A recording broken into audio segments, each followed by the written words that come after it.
A você que entrou aqui na nossa sala de aula, ó, nós estamos chegando para mais um trimestre, esse terceiro trimestre de 2022. Estamos aí fechando o ano e o nosso assunto é um assunto muito relevante. A igreja e o Espírito Santo. Um assunto bem atual e um assunto que nós precisamos estar falando. A igreja precisa estar falando constantemente desse assunto, que é um assunto relevante, porque é o Espírito que desperta a igreja para ela atuar. Bom, nesse trimestre, nessas 13 lições, elas estão sendo comentadas pelo bispo Oídes José do Campo, que é presidente da Convenção Estadual de Ministros Evangélicos da Assembleia de Deus, Ministério de Madureira, no estado de Goiás. Nós vamos estar estudando nesse primeiro mês, deixa eu já ler para você aqui, as raízes do pentecostalismo no Brasil, a promessa da vinda do Espírito Santo, a ação do Espírito Santo antes do Pentecostes e o batismo com o Espírito Santo. Distinção, evidência e propósito e resultado. São essas 4 primeiras lições aqui. Nós vamos parar por aqui e depois nós vamos dar sequência aí a esse assunto. Será um trimestre, eu acredito, muito abençoador. Eu peço até a você, inclusive, meu amigo aluno, meu amigo professor, superintendente, incentive seus professores a orarem mais, a jejuarem, a buscar esse batismo com o Espírito Santo, esse fogo do Espírito, porque nós vamos aprender nesse trimestre que esse fogo espiritual, esse poder do Espírito, deu um grande crescimento na igreja pentecostal quando surgiu ali no início do século XX. Olha, as raízes do pentecostalismo no Brasil. É claro que se a gente falar de pentecostalismo, a gente não pode deixar de falar da sua história precedendo a chegada do Pentecoste ao Brasil.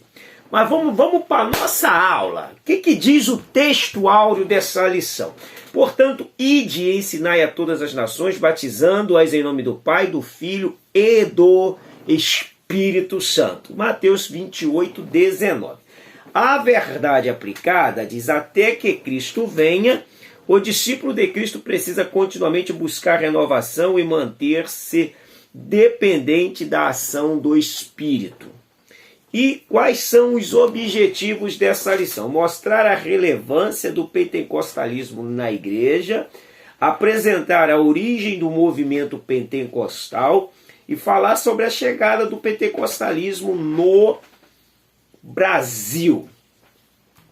Texto de referência a gente não costumamos ler, porque na verdade nós estamos fazendo um resumo, uma sinopse dessa lição, e a gente tenta nunca passar de 30 minutos. A gente passa um pouquinho, mas não é o nosso objetivo. Sempre menos de 30, só para te dar uma orientação aí, tá, meu amigo professor? Quero também lhe pedir desde já, você entrou aí, ó, não esqueça de dar o seu joinha aí, o seu like. Também não se esqueça de se inscrever caso não seja inscrito e ó, acione o sininho para você estar recebendo as novas notificações. Vamos lá. Texto de referência, João capítulo 14, 16, 17, 18 e 26. A introdução diz: a Assembleia de Deus do Ministério de Madureira entende a relevância de estudarmos o pentecostalismo, e assim veremos neste trimestre assuntos que reúnem a temática da doutrina pentecostal em toda a sua plenitude. Então, o que é o pentecostalismo? O tópico 1. A principal particularidade do pentecostalismo é a crença no batismo com o Espírito Santo, com a evidência de falar em línguas com a evidência inicial de falar em outras línguas, conforme a gente encontra ali em Atos capítulo 2, né? Se a gente ler Atos capítulo 2, a gente tem um entendimento, só que nós vamos ter aí mais para frente uma lição falando sobre isso, e é claro, aí toda a ênfase será dada a esse assunto. Mas o versículo 3 diz: E apareceram distribuídas entre eles línguas como que de fogo, e pousou sobre cada um deles. Todos ficaram cheios do Espírito Santo e passaram a falar em outras línguas, segundo o Espírito lhe concediam que falasse. Então a crença pentecostal é a crença de que crê na evidência do batismo com o Espírito Santo, falando em línguas, em curas, em sinais, em prodígios. Eu quero até te indicar um livro para você poder estar estudando melhor esse assunto. Na verdade, eu vou fazer um vídeo depois só indicando o livro, para poder a gente entender esse assunto um pouquinho melhor. Mas, esse aqui, a breve história do movimento pentecostal. Muito bom, muito bom. É livro do pastor José de Oliveira. Vale muito a pena se você vai lecionar esse trimestre, você tomar um pouco de conhecimento. Porque, na verdade, o que estava acontecendo? A gente não tem muito tempo, mas a frieza era tão grande nessa época da igreja, que quando Perran, que tem aí como seu discípulo Seymour, eles começam esse movimento pentecostal nos Estados Unidos, as pessoas começam a ir no culto justamente por causa do fervor, por causa da manifestação de Deus que estava acontecendo ali. Então, a manifestação de Deus, ela atrai as pessoas. Então, as pessoas foram atraídas por essa manifestação e o local foi ficando pequeno para a quantidade, a demanda de pessoas que procuravam aquele ambiente. E pessoas de outras denominações. Seymour, ele era um metodista,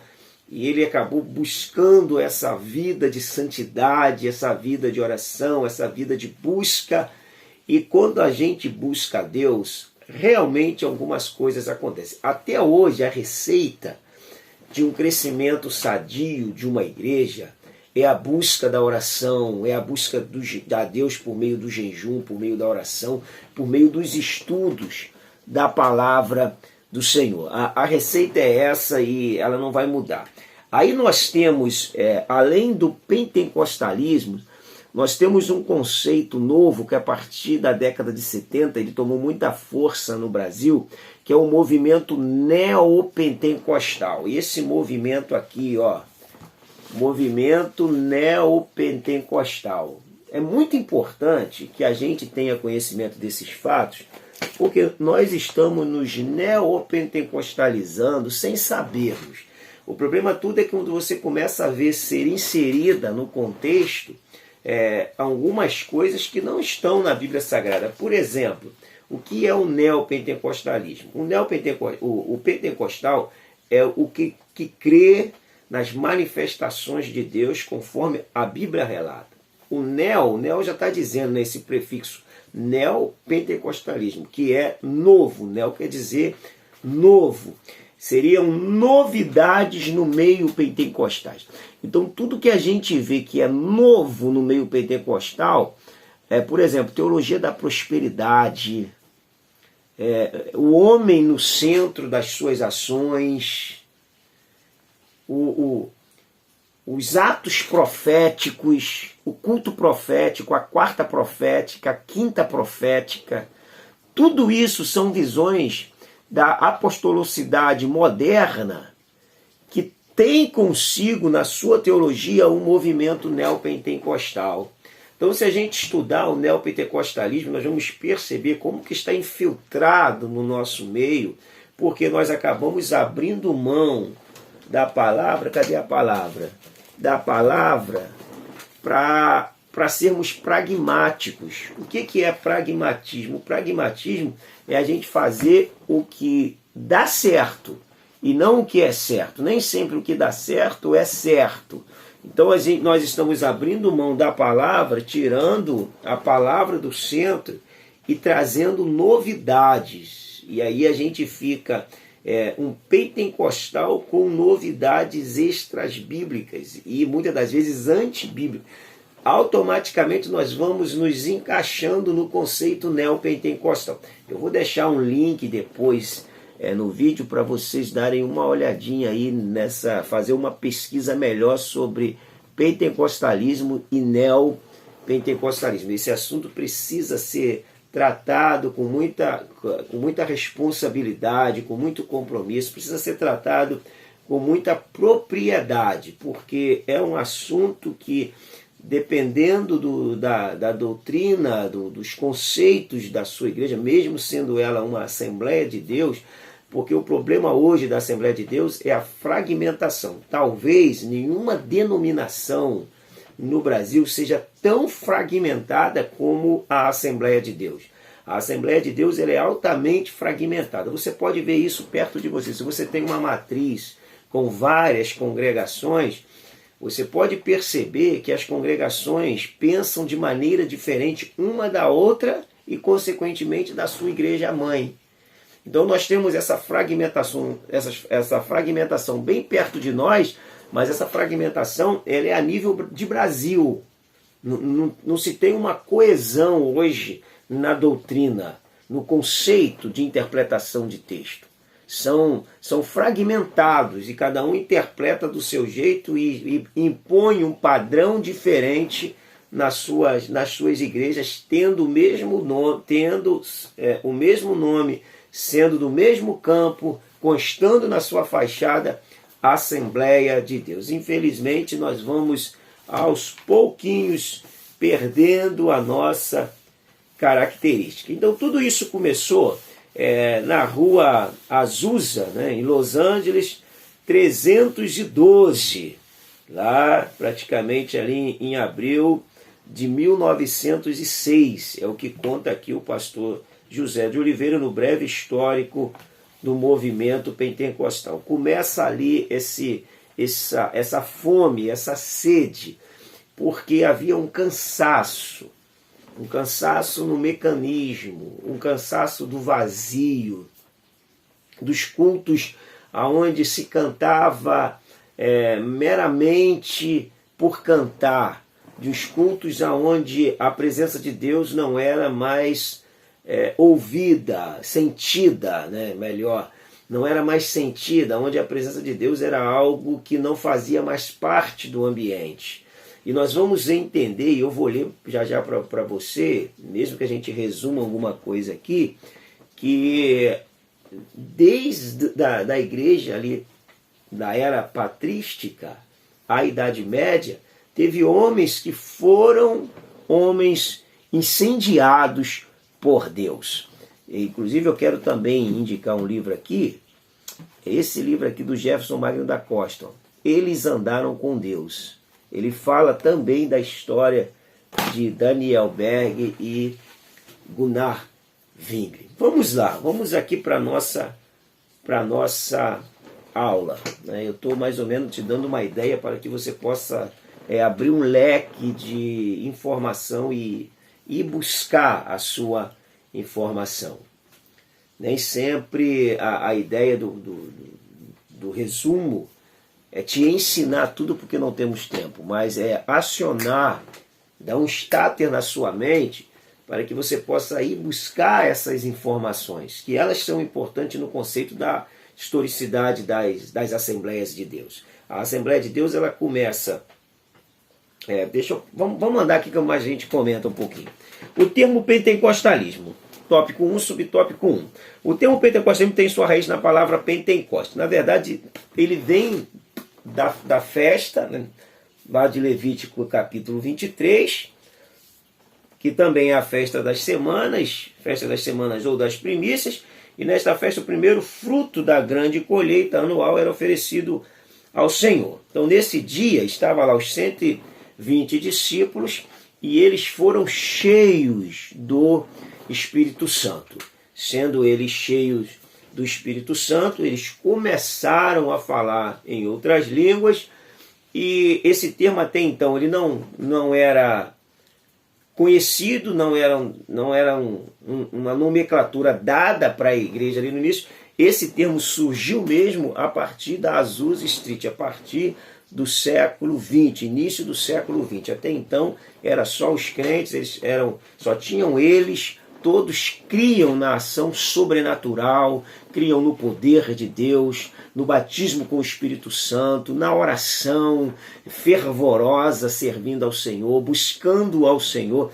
Essa era a crença em comum, eles tinham isso em comum. Todo mundo cria da mesma forma, não havia essa fragmentação. Se você chegar hoje numa Assembleia de Deus, vamos colocar aí com 10 congregações, 10 pastores, dirigentes, você vai encontrar aqueles que pensam diferente em relação a essa doutrina. Por isso que eu estou falando que a igreja é a denominação mais fragmentada que nós temos nos seus conceitos e nas suas ideologias e interpretações de texto. É uma pena que isso venha acontecendo, mas isso é uma verdade e a gente não pode se furtar dessa verdade. Então o movimento pentecostal, ele se inicia aí no início do século XX, 1905 e 6 aproximadamente, e a partir dessa compreensão acreditamos que tratar essa temática é de uma importância para os crentes pentecostais, pois o movimento pentecostal tem atestado que a Igreja de Cristo não é um simples ornamento, mas um organismo vivo. Ou seja, estamos cientes de que as Assembleias de Deus no Brasil, tendo como base os princípios do pentecostalismo, para pregoar ao mundo que Jesus salva, cura e batiza com o Espírito Santo, e em breve ele voltará. Essa praticamente é a faceta de crença das Assembleias de Deus, que é Jesus salva, cura, batiza com o Espírito Santo e ele vai voltar. Seriam os quatro pés dessa nossa crença. E praticamente isso sustentou por muito tempo a nossa Assembleia de Deus. O verdadeiro pentecostalismo. Bom, a gente está falando de verdadeiro porque existe o falso. O que seria o falso? O famoso neopentecostalismo. Então, a Bíblia construiu uma sólida evidência sobre o verdadeiro pentecostalismo. Lembrando que esse termo surgiu a partir do século XX. Nós, pentecostais, somos reconhecidos por nossos relacionamentos e experiências com a manifestação do Espírito Santo. Assim, presenciamos estas manifestações através dos seus dons e amostras, como a glossolalia, as profecias, as curas divinas e as diferentes operações de maravilhas. A glossolalia é justamente o falar em línguas estranhas, né?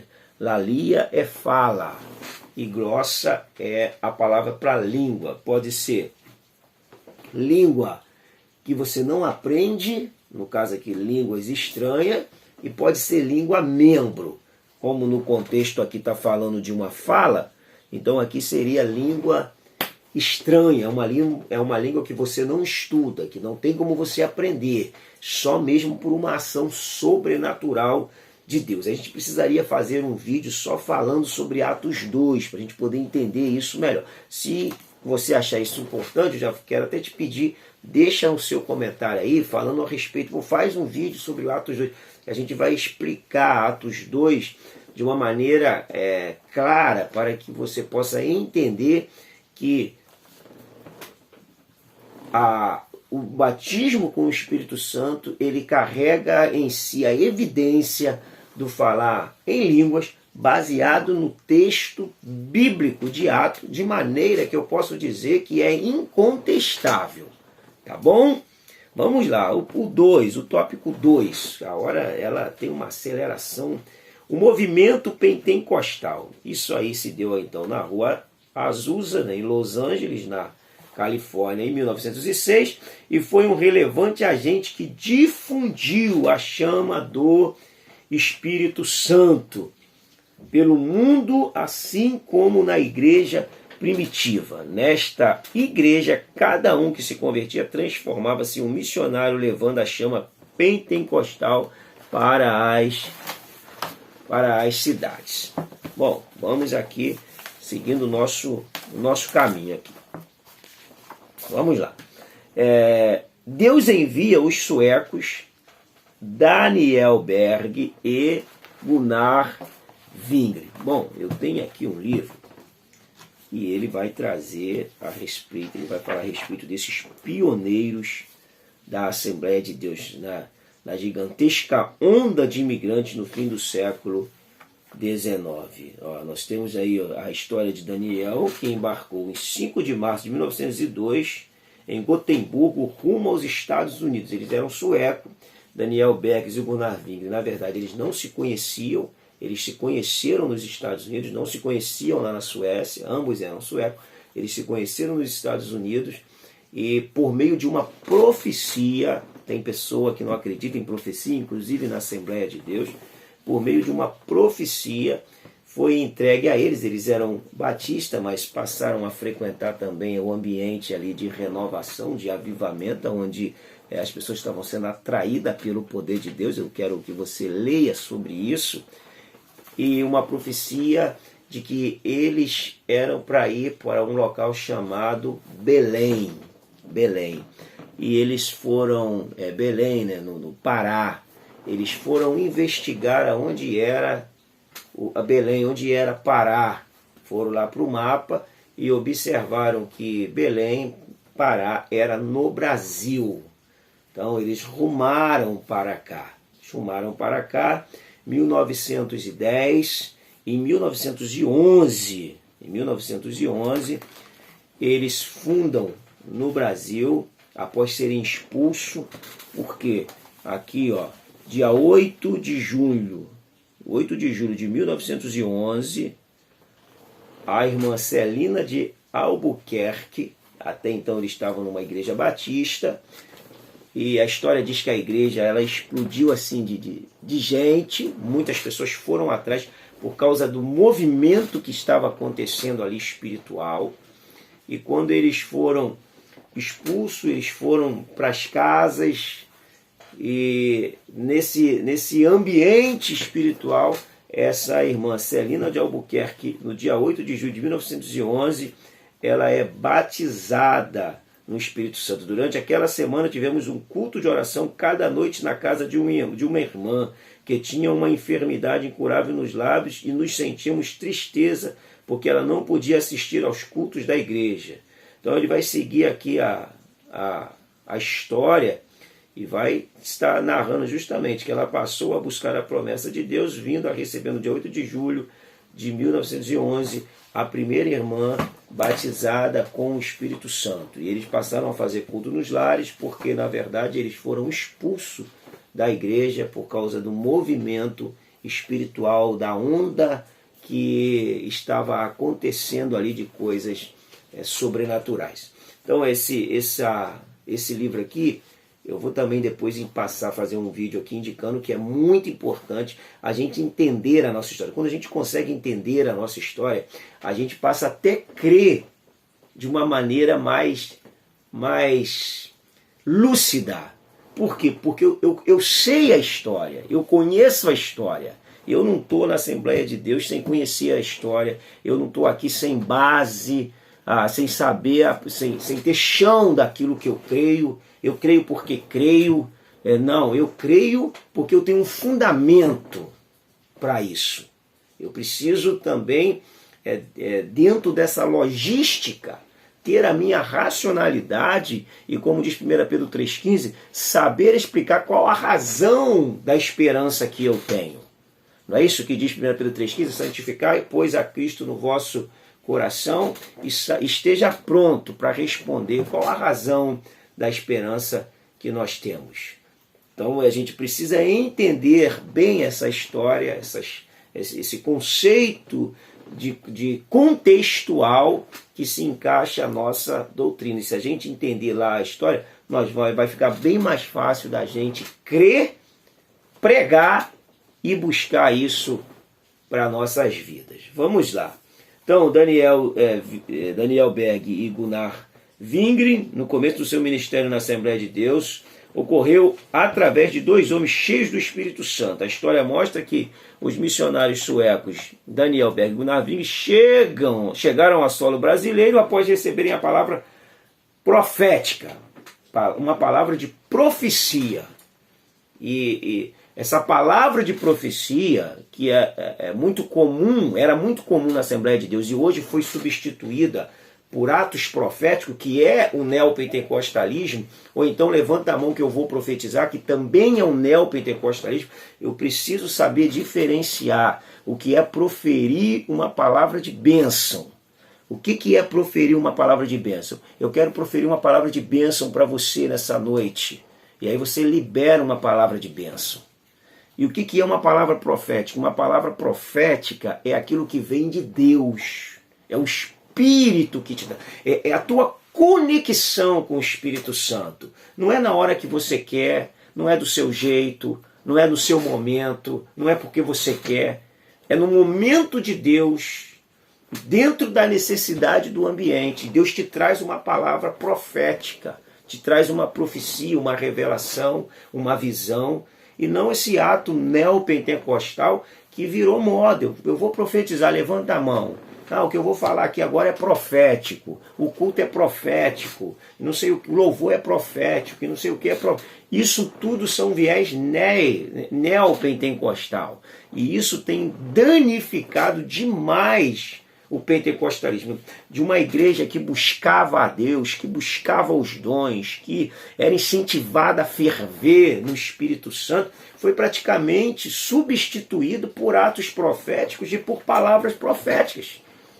Proferir uma palavra de bênção não é uma profecia. A gente precisa desconfigurar essa informação que foi projetada para dentro de nós e que tomou conta dos nossos cultos assembleianos. Por isso que eu estou falando que nós somos fragmentados. Infelizmente, isso prejudicou demais, porque nós não estudamos, muitas das vezes, nossos líderes, não estudamos esse movimento aqui, que é perigosíssimo. Nós embarcamos dentro dele e fazemos dele, muitas das vezes, nosso sustento doutrinário nas nossas igrejas. Por quê? Porque é pragmático, porque eu vou numa igreja, tem isso. E aí eu vou levar esse modismo neopentecostal para mim, porque eu não analisei. Eu desconheço os fatos. Eu poderia indicar outros assuntos, outros livros aqui de pesquisa, de história para vocês, mas eu não vou passar aqui a aula indicando o livro, mas vou tentar depois fazer uns 2 vídeos aí só sobre literatura que vai te enriquecer o seu alforje aí, vai dar munição para o seu alforje, tá bom? O movimento pentecostal nos Zeus, eu falei aqui que surgiu lá em Los Angeles, na rua Azusa, porque eles queriam algo mais, sabe? Quando as pessoas estão insatisfeitas e elas precisam de algo mais, e quando ela encontra alguém que tenha esse algo mais, é a essa pessoa mesmo que eles vão se apegar, e isso aconteceu aqui. Vamos lá, o movimento pentecostal em solo brasileiro. Então, o movimento em solo pentecostal brasileiro começou lá em Belém, 1911, foi fundada a Missão Apostólica da Fé. Foi fundada lá em 1911. Vamos achar aqui o 1911, a missão. Tem aqui nesse livro aqui,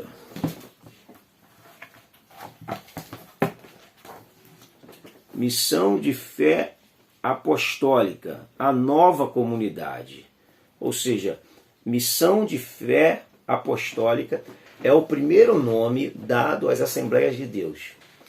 Em 1918, ela passou a se chamar Assembleia de Deus. Até então, de 1911 a 1918, ela era a Missão de Fé Apostólica. A partir de 1918, ela passou a ser denominada como Assembleia de Deus. É importante a gente também compreender isso aqui e entender isso aqui, porque isso faz parte da nossa história. Que nossa história? Da nossa história. A Assembleia, estou falando desse livro aqui, ó, A História das Assembleias de Deus, que todo assembleiano deveria ter uma literatura dessa para ele saber melhor a respeito da história das Assembleias de Deus. Vamos lá. O 3 diz: a trajetória do pentecostalismo no Brasil. O movimento pentecostal no Brasil só foi possível pela atuação direta do Espírito Santo na vida de Gunnar Wing e Daniel Berg. O começo desta grande obra não foi fácil. Eles foram rejeitados, eles foram expulsos. Quando eles chegaram no Brasil, lá no Pará, havia muitos problemas de saúde, de hanseníase, muitas enfermidades, e Deus os preservou, Deus os guardou, e eles, guiados pelo Espírito Santo, foram para a Igreja Batista, né, que era a raiz deles, e devido à busca, à oração, se nós entendêssemos que a oração é tão importante para a igreja, nós passaríamos a cantar menos e a orar mais, de uma maneira coletiva, e ter mais tempo para a instrução da palavra de Deus. Porque é a instrução da palavra de Deus que me abre o entendimento para eu crer. Como crerão se não há quem pregue? Disse Paulo em Romanos 10. Como crerão se não há quem pregue? Então eu preciso pregar sobre isso. A igreja precisa pregar sobre isso, praticar isso, para que aqueles que estão ouvindo possam crer e querer isso para a sua vida. E o início, o 3.2 diz, o início do ensino pentecostal no Brasil. Hoje a gente tem assim, uma miscelânea, uma coletânea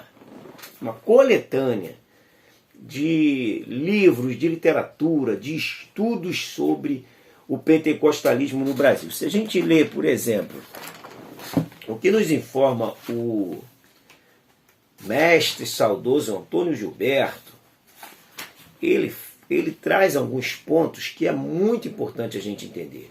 Por exemplo, o Irineu, que é um dos pais da igreja que viveu ali de 130 a 200, século 1 e 2, ele diz assim, o bispo de Lyon, na Gália, declarou que no seu tempo muitos cristãos falavam em línguas estranhas pelo Espírito e tinham dons. Século 1 e 2.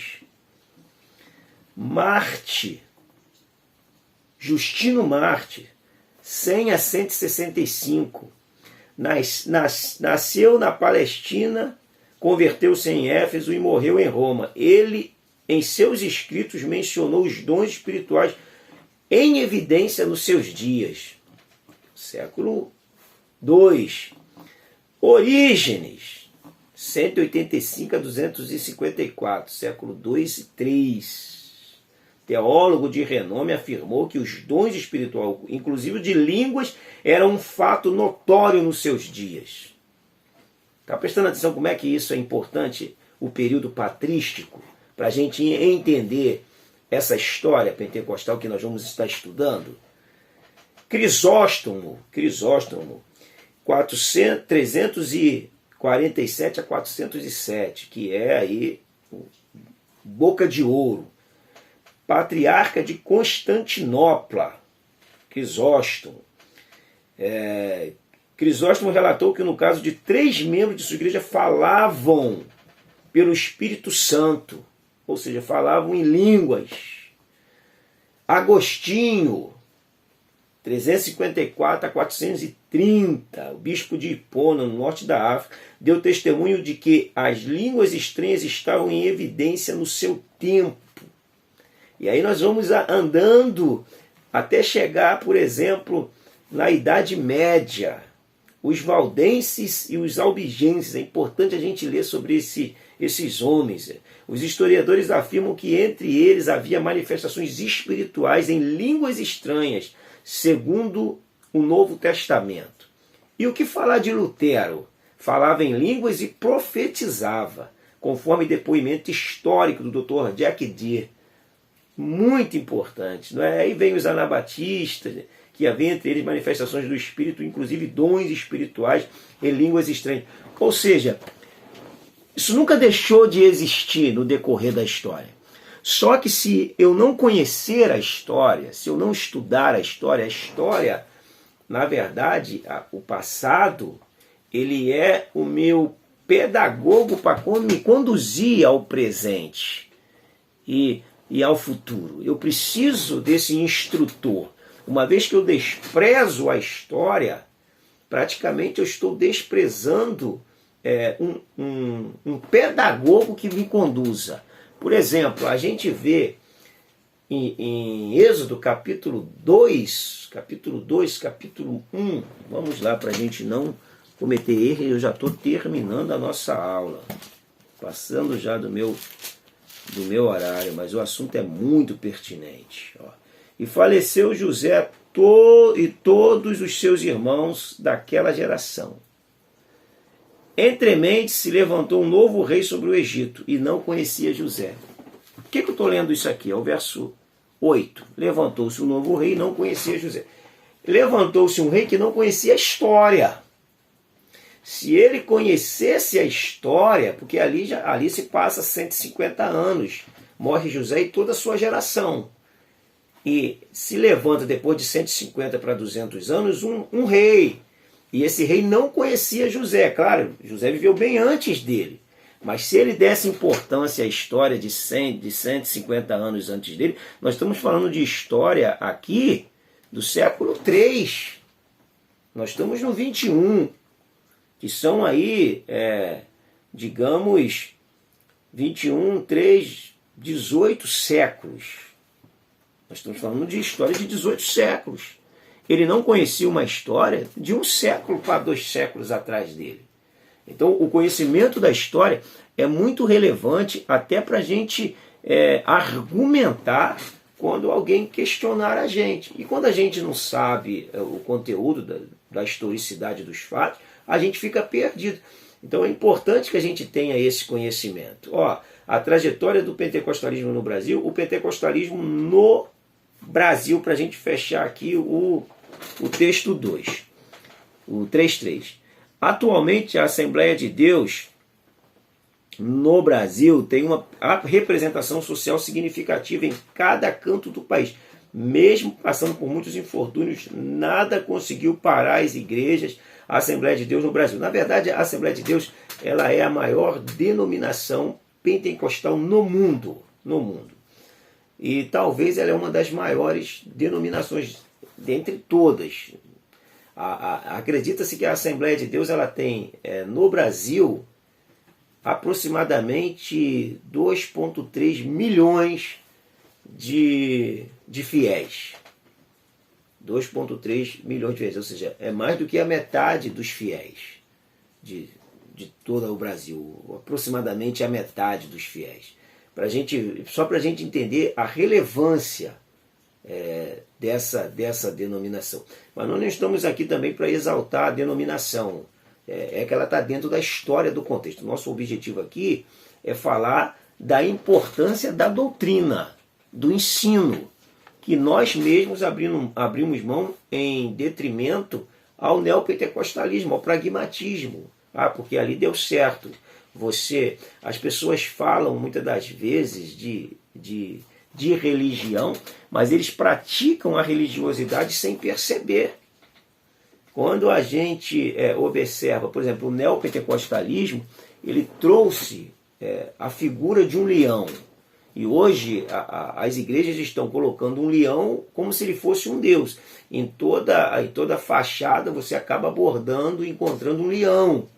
Um texto bíblico e um leão, uma imagem de um leão. Nas entrelinhas, aquele leão ele tem uma conotação de que ele é Deus. Ele tem ali uma representação de Deus como se Deus como que Deus não tem nada que possa representá-lo. Então isso é um conceito religioso de uma teologia neopentecostal. E nós vamos abraçando essa ideia e depois nós não vamos conseguir romper com esse conceito. Isso é muito danoso e muito perigoso para nossas igrejas. Então, no Brasil, o movimento se consolidou no Brasil com o desenvolvimento da escola bíblica, que se preocupou em oferecer literaturas que se preocupavam em enfatizar o pentecostalismo sem abdicar fundamentalmente das linhas históricas do movimento. Mas graças a Deus pelo nosso movimento, pela força pentecostal, que nós possamos resgatar esse pentecostalismo clássico da sua origem, onde a oração, o jejum e a Bíblia era o seu norte. Vamos concluir a nossa lição, nessa primeira lição desse último trimestre. O estudo da história deve ir além do conhecimento teórico, deve despertar em nós a vontade de sermos cheios do Espírito Santo, para que não sejamos afetados pela indiferença e frieza espiritual que avançam à medida que se aproxima o fim de todas as coisas. Dito isto, chegou o nosso fim.